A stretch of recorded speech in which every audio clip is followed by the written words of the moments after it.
पवित्र बीजक, प्रज्ञाबोध, रमैनी 4।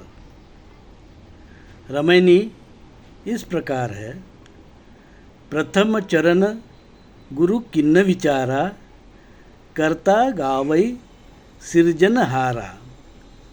कर्म कई कई जग बौराया, शक्ति भक्ति कई बांधिन माया। अद्भुत रूप जाति की बानी, उपजी प्रीति रमैनी ठानी। गुनी अनगुनी अर्थ नहीं आया, बहुतक जने चिन्नी नहीं पाया। जो चिन्हो ताको निर्मल अंगा, अन चिन्हे नर भये पतंगा। साखी इस प्रकार है। चिन्नी चिन्नी का गाव हूँ बौरे, बानी परी न चिन्ह। आदि अंत उत्पत्ति परलय, आपु ही कही दिन। ये साखी है। अब हम शब्द अर्थ देखते हैं। शब्द अर्थ में प्रथम का अर्थ है आरंभ। गुरु का अर्थ है ज्ञानदाता। कर्ता का अर्थ है चेतन राम या जीव। कर्म ही का अर्थ है कार्य, कर्मकांड। शक्ति का अर्थ है बल शक्ति। अद्भुत का अर्थ है अद्भुत। जाति का अर्थ है जीव प्रकार। रमैन का अर्थ है चेतन राम में रमने वाला विचार। आपु ही का अर्थ है स्वतः खुद। चिन्ह का अर्थ है परख। बोरे का अर्थ है मूर्ख। अब हम प्रज्ञाबोध इस पर हम विचार करेंगे। धर्मात्मा कबीर कहते हैं, खुद को पहचानो,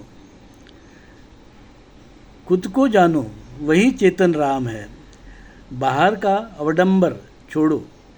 जो लोग चेतन राम को भूलकर खुद को भगवान, प्रेषित, उसके बच्चे बताते हैं और ईश्वरीय किताब, आदेश, व्यवस्था की बात करते हैं, वे सब मूर्ख बनाने के धंधे हैं।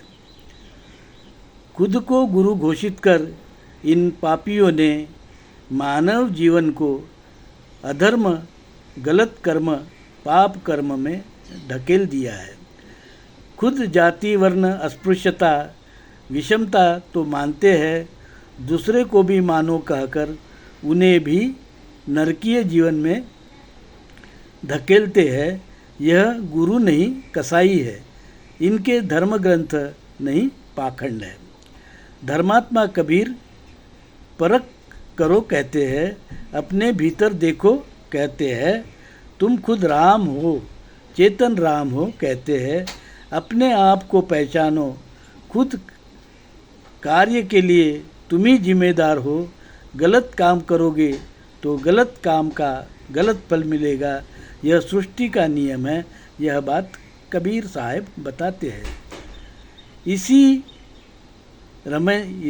रमैनी में कहते हैं, राम में रमना, खुद को पहचानो, जानो और परखो। पहला ग्रंथ, पहला गुरु तुम खुद हो, क्योंकि तुम खुद चेतन राम की संतान हो। खुद पर विश्वास करो, आत्मविश्वास, प्रज्ञा बोध जगाओ। यही मूल भारतीय हिंदू धर्म है। साधु साधु साधु।